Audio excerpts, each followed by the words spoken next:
For loop किस तरीके से काम करेगा, तो फोर लूप का जो सिंटेक्स है, देखो फोर लूप क्या करेगा, अ for loop is use for iterating over a sequence. ठीक है, अब ये सीक्वेंस ही होता है वैसे, फिर इसके अलावा ये लिस्ट भी हो सकती है, टपल भी हो सकती है, स्ट्रिंग भी हो सकती है। आगे हम बात करेंगे कि फोर लूप को लिस्ट, टपल, स्ट्रिंग में कैसे यूज़ किया जाता है। तो अभी हमने लिस्ट नहीं पढ़ी है, तो आगे हम इसको देखेंगे। अभी हम सीक्वेंस के ऊपर इसको इटरेट करेंगे। With for loop we can execute a set of statement and for loop can also execute once for each element in list, tuple और set। ठीक है, ये हम आगे देखेंगे कि लिस्ट, टपल और सेट में ये किस तरीके से काम करता है। तो इसका जो बेसिक सिंटेक्स है वो क्या है, वो हमको पता होना चाहिए। बिल्कुल आसान सा इसका सिंटेक्स है। तो लिखेंगे फोर, उसके बाद में जो कंट्रोल वेरिएबल आप यूज़ करेंगे, एक कंट्रोल वेरिएबल हमको चाहिए, तो कंट्रोल वेरिएबल का आप नाम लिखेंगे इसमें, कंट्रोल वेरिएबल नेम, फिर लिखेंगे इन। ठीक है, और उसके बाद में जो भी आपका सीक्वेंस है या आपकी लिस्ट है या टपल है, जो भी है वो चीज़ यहाँ पर आ जाएगी। फिर हमको कोलन लगाना, और फिर कोलन लगाने के बाद जो भी हमारे स्टेटमेंट है, मतलब जो बॉडी ऑफ फोर लूप, वो यहाँ पर आ जाएगी। ठीक है, तो ये बेसिक सिंटेक्स हुआ हमारा फोर लूप का, ये मैंने बनाया है। ठीक है, कुछ इसी तरीके का ये होता है। सो फोर लिखेंगे, फिर कंट्रोल वेरिएबल का नाम लिखेंगे, फिर इन लिखेंगे। देखिए इन, ये भी यहाँ पर एक कीवर्ड है। फिर आप सीक्वेंस, लिस्ट या टपल जिससे हमको मिल रहा है वो चीज़ हम यहाँ पर लिखेंगे, फिर कोलन लगाएंगे। कोलन यहाँ पर लगता ही लगता है, आपको पता होगा, इफ़ स्टेटमेंट के बाद भी हमने लगाया था, एल्स के बाद भी लगाया था, उस तरीके से फोर के बाद भी ये कोलन आएगा। फिर जो इसकी बॉडी होगी वो प्रॉपर आइडेंटिफिकेशन के साथ इसके अंदर शो हो जाएगी। तो फॉर एग्जाम्पल किस तरीके से हो सकता है, जैसे मैं यहाँ पर एक एग्जाम्पल लूँ, मैं कहूँ फोर आई इन रेंज 10। तो देखिए ये क्या हुआ, एक फोर लूप में लगा रहा हूँ पाइथन के अंदर, फोर लिखा, कंट्रोल वेरिएबल का नाम लिखा आई, कोई भी नाम इसका ले सकते हैं, इन रेंज 10। तो ये जो रेंज 10 जो हमने लिखा है, ये हमको क्या देगा, एक सीक्वेंस देगा। और अगर मैं इसको प्रिंट करूँगा, प्रिंट आई, ये प्रॉपर आइडेंटिफिकेशन के साथ होगा, प्रिंट आई करूंगा, तो देखिए ये लूप कितनी बार चलेगा, इसकी एग्जीक्यूशन को ध्यान से यहाँ पर आप समझिए। Four I in range 10, bracket लगाएंगे, कोलन लगाएंगे, और इसके अलाइनमेंट में मैंने यहाँ पर क्या लिखा है, प्रिंट आई। तो देखिए यहाँ पर ये ध्यान रखना है कि ये वो स्टेटमेंट है जिसको मल्टीपल टाइम एग्जीक्यूट होना है, कई बार इसको एग्जीक्यूट होना था। तो इस स्टेटमेंट को मैंने किसके अंदर लिख दिया, मैंने इसको फोर लूप के अंदर लिख दिया। अब फोर लूप में क्या है, ये आई मेरे पास क्या है, कंट्रोल वेरिएबल है। What is this, this is a control variable. और ये कंट्रोल वेरिएबल किसके ऊपर काम करेगा, इस सीक्वेंस के ऊपर काम करेगा।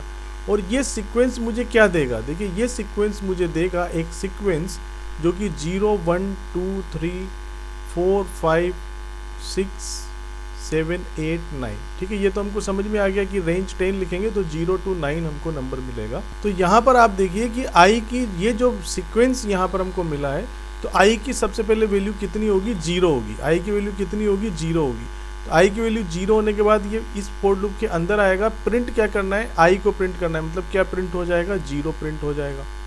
फिर वापस से प्रिंट करने के बाद लूप है तो ये वापस ऊपर जाएगा, यहाँ से एंड नहीं होगा, यहाँ से एंड नहीं होगा, वापस लूप ऊपर जाएगा। फिर आई की वैल्यू कितनी होगी, 1 होगी। फिर आई की वैल्यू 1 होगी, फिर प्रिंट करेगा प्रिंट आई, तो क्या प्रिंट हो जाएगा, 1 प्रिंट होगा। और आपको पता होगा कि प्रिंट जो है वो हर बार एक नई लाइन लेता है। ठीक है, इसलिए ये न्यू लाइन पे ये चीज़ आएगी 1। सिंपल सा कोड है, four I in range 10 colon print I. Let execute this one. Okay, so you can see it is changing the lines. So सबसे पहले I की वैल्यू 0 होगी, 0 प्रिंट हो जाएगी, फिर 1 होगी, 1 प्रिंट हो जाएगा। I की वैल्यू फिर 2 होगी, 2 प्रिंट हो जाएगा, 3 प्रिंट हो जाएगा। इस तरीके से आपके सीक्वेंस में जितने नंबर हैं वो प्रिंट हो जाएंगे। तो इसका लॉजिक, मतलब आपको लॉजिक ये निकालना है कि रेंज आपको कुछ वैल्यूज़ देगा, और फिर 1 बाई 1 जो कंट्रोल वेरिएबल आप लेंगे, वो कंट्रोल वेरिएबल उन सारी वैल्यूज़ पे 1 बाई 1 वर्क करेगा। तो अब इसमें हम अलग अलग परम्यूटेशन कॉम्बिनेशन कर सकते हैं। तो देखिए यहाँ पर क्या कह रहा है, फोर नम इन रेंज। अब देखिए अगर आपको एक ही लाइन में चाहिए, प्रिंट स्टेटमेंट क्या कर रहा है, देखिए यहाँ पर ये बहुत इंपॉर्टेंट है। प्रिंट स्टेटमेंट बाय डिफ़ॉल्ट आपकी लाइन चेंज करता है।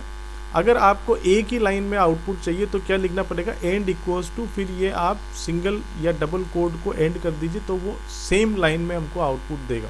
तो अगर मैं इसमें ऐसा कर दूं, print i comma end equal to, और फिर दो सिंगल कोड आप दे दीजिए विदाउट एनी स्पेस और इसको प्रिंट करवाइए, तो देखिए जो आउटपुट हमारा आ रहा है वो सारा एक साथ आ रहा है। ठीक है, मतलब एक ही लाइन में ये आउटपुट आ रहा है। तो अगर ये कोड हम यहाँ पर लिखेंगे तो हमको जो आउटपुट मिलेगा वो ये मिलेगा। अगर आप चाहते हैं कि इन नंबर्स के बीच में आपस में स्पेस आएगी, 0 और 1 के बीच में स्पेस आए, 1 और 2 के बीच में स्पेस आए, तो आप यहाँ पर स्पेस दे दीजिए। ठीक है, यहाँ पर स्पेस देंगे, प्रिंट करेंगे तो हम देखेंगे कि हर नंबर के बीच में आउटपुट आ गया। तो वहाँ पर हमको क्लेरिफाई हो जाएगा कि किस वैल्यू के लिए क्या आउटपुट हमको मिल रहा है। तो यहाँ पर देखिए फॉर नम इन रेंज 1,11,1, तो 1 से लेके 10 तक इसको चलना है, और print num end equals to, ये सिंपल डबल कोट्स आ गए, मतलब 1 से 10 तक हमारे पास प्रिंट हो जाएगा। एक स्पेस यहाँ पर लिए तो सबके बीच में स्पेस यहाँ पर आएगी। फॉर नम इन रेंज 10,0,-1, मतलब डिक्रीजिंग ऑर्डर में ये चलेगा, 10 से लेकर के 1 तक चलेगा।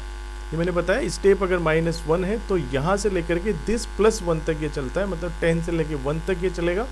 सो 10 से लेकर 1 तक ये आएगा और एक ही लाइन में आएंगे क्योंकि end equals to double quotes हम यहाँ पर। अब इसमें कई सारे बहुत अच्छे अच्छे प्रोग्राम इसमें बन सकते हैं। जैसे मैं अगर कहता हूँ कि मुझे फॉर आई इन रेंज 10, ये तो प्रिंट हो ही रहा है, तो अगर मैं इसको यहाँ पर रेंज को और बेटर करता हूँ, जैसे मान लो मैं कह रहा हूँ कि मुझे 1 से लेकर 10 तक नंबर प्रिंट करने, write Python program to print numbers from 1 to 10.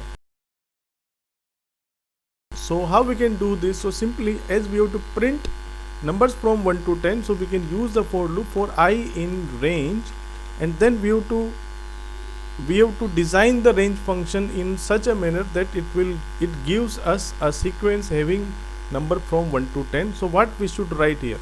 Very good, 1,11,1. तो हालांकि जो 1 लास्ट में जो 1 है इसको लिखने की जरूरत नहीं होती क्योंकि 1 ही बाय डिफॉल्ट स्टेपिंग है, फिर भी हम लिख देंगे तो कोई प्रॉब्लम नहीं। सो 1,11,1, तो simply we can print the i. ठीक है, प्रिंट आई करेंगे तो लाइन चेंज होगी, और लाइन चेंज नहीं करनी है तो हालांकि क्वेश्चन में ऐसा स्पेसिफाई नहीं है कि लाइन चेंज करना है कि नहीं करना है। सो मैं डायरेक्ट यहाँ पर इसको कर रहा हूँ। So 1,11,1, and then you can print the value of i. So you can see it is printing the value from 1 to 10. Okay, and suppose you want that it should be in the same line, then we can do like this with proper spacing, so it gives you the numbers from 1 to 10. So this is the possible solution of this question. Okay, similarly, suppose I want to print numbers from 2 to 20, 2 to 20 with stepping value of 2, या फिर मतलब मैं चाहता हूँ print numbers, या इसको ऐसे कर देते हैं, write a program to print table of 2 की टेबल प्रिंट करना है, मतलब 2, 4, 6, 8, 10 like this. So what should I do? 2, 20, 2. Suppose I am doing this, you can see it is printing 2, 4, 6, 8, 10 पर 18 तक ही आ रहा है। ऐसा क्यों हो रहा है? या तो 21 करूँ या 22 करूँ। 21 करेंगे तब भी कोई प्रॉब्लम नहीं है, वही होगा, या फिर मैं 22 करूँ। ठीक है, तो थोड़ा सा पैटर्न के लिए मैं इसको 22 भी कर सकता हूँ। You can see we are getting the output table of 2. So this is the possible solution and we are getting this output for this.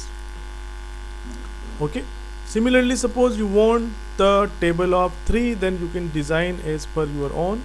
Suppose we want the table of 3, then what should I do? Simply I have to start it from the 33 and then goes up to 30, so I am taking is 32 and with the stepping value of 3, so you can see it is printing the table of 3 with the stepping value of 3. So easily I am getting the table of. But one thing which is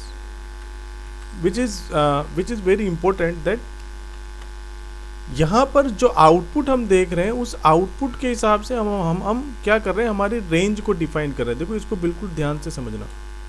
जो output आ रहा है, देखिए output हमको चाहिए 3, 6, 9, 12 ये, तो जो हमको वैल्यूज़ हैं आउटपुट पे, जो वैल्यूज़ हैं उन वैल्यूज़ के हिसाब से हम रेंज को यहाँ पर चेंज कर रहे हैं।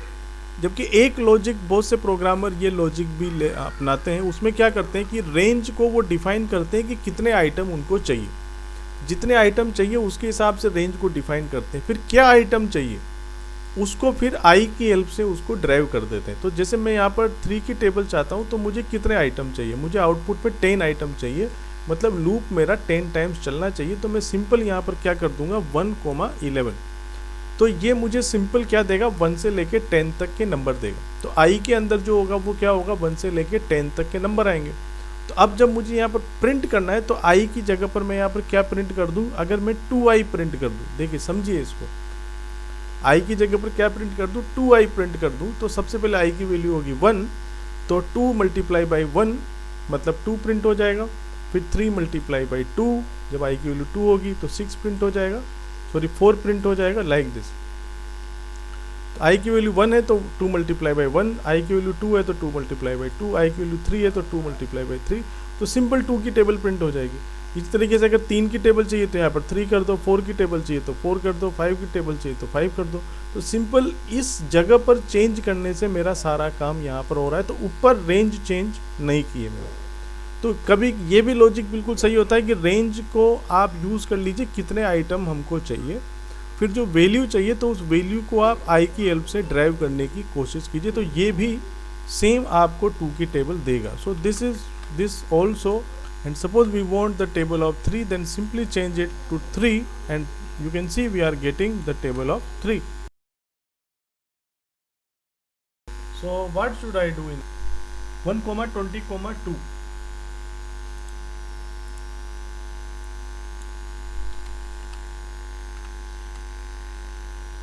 Okay, then we are printing the I. Okay, so it is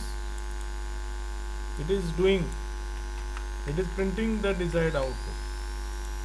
So 1,20,2 means it is start from 1, then increase the value by 2, so 1 फिर उसके बाद 3 फिर 5 और अप टू 19 ही जाएगा। लेकिन अब बेटा इसमें अगर मैं मेरा जो दूसरा वाला लॉजिक था जिसमें मैं कह रहा था कि रेंज को आप यूज़ करो सिंपल नंबर ऑफ आइटम के लिए, और फिर जो आइटम आपको चाहिए उसको आई की हेल्प से आप ड्राइव करने की कोशिश करो। अगर मैं इसको सिंपल यहाँ से 1 to 11 ही चलाऊँ और फिर मुझे आई की हेल्प से अगर ये प्रिंट करना हो, तो आई की वैल्यू है मेरी 1 to 10, तो आई की वैल्यू अगर 1 to 10 है और उन्हीं से ही मुझे 1, 3, 5, 7, 9, 11 ये लॉजिक चाहिए, तो मैं क्या मैथमेटिकल इसमें यूज़ कर सकता हूँ। और अगर ओड नंबर चाहते हैं आप, अगर ओड नंबर आपको उससे चाहिए तो 2i-1 का लॉजिक इसमें लगेगा। ठीक है, ये भी मैथमेटिक्स का काफ़ी अच्छा लॉजिक है, 2i-1। ठीक है, तो 2i-1 से क्या होता है कि i की वैल्यू सबसे पहले देखो क्या होगी 1 होगी, तो 1 मल्टीप्लाई होगा 2 से, तो 2-1 मतलब 1 आ जाएगा। फिर i की वैल्यू होगी 2, तो 2 2 4 -1 मतलब 3 आ जाएगा। फिर i की वैल्यू होगी 3, तो 3 2 6 -1। तो अगर ये आपको सीक्वेंस चाहिए 1 3 5 7 9, तो 2i-1 लॉजिक को आपको यूज़ करना है। Okay, suppose I want this one, फिर 4, फिर 9, फिर 16, फिर 25, फिर 36,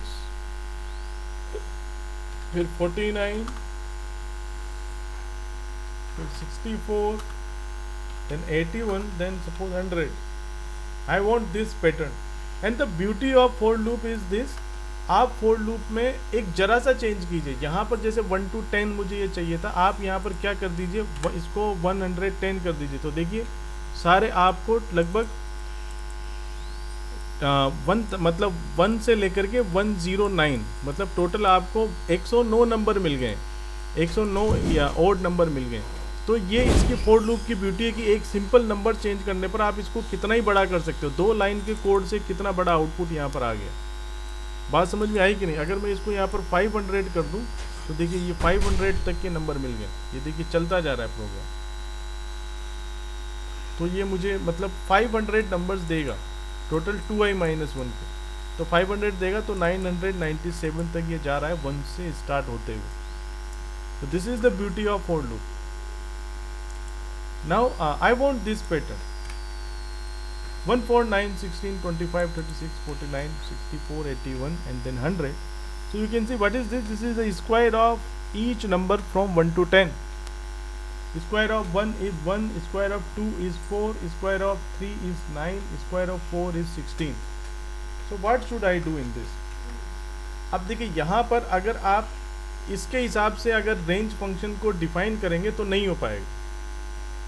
जैसे इसके पहले के क्वेश्चन में आपने आउटपुट के हिसाब से रेंज फंक्शन को कर दिया था, लेकिन इसमें आउटपुट के हिसाब से रेंज फंक्शन नहीं होगा। तो इसमें आपको क्या करना पड़ेगा, सिंपल आप देखिए कि कितने आइटम इसके अंदर हैं।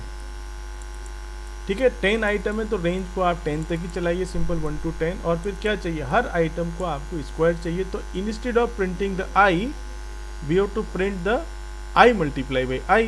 It's very simple. What should I do? The range function gives me 1 to 10 value of I, and then simply I can print I multiply by I. So what it will do, it will simply, the value of I is 1 2 3 4 5 6 7 8 9 10, then I multiply by I means each value, first time 1 multiply by 1, second time 2 multiply by 2, then 3 multiply by 3. So simple, we get the desired output. Is it clear or not? Any doubt in this? तो देखो कितना आसान है।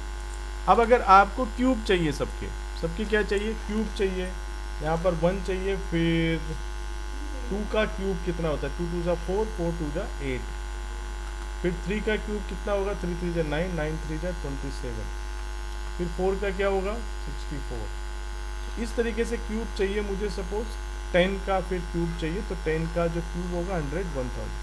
तो suppose कुछ ऐसा चाहिए, तो सिंपल क्या करो, या फिर आप बच्चों आई मल्टीप्लाई बाई आई भी कर सकते हैं। ये भी देखिए बिल्कुल फर्स्ट क्लास काम कर रहा है। या तो आई डबल एस ट्रिक 3 कर देंगे, मतलब आई की पावर 3, और we can also do this like this, means 4 i multiply by I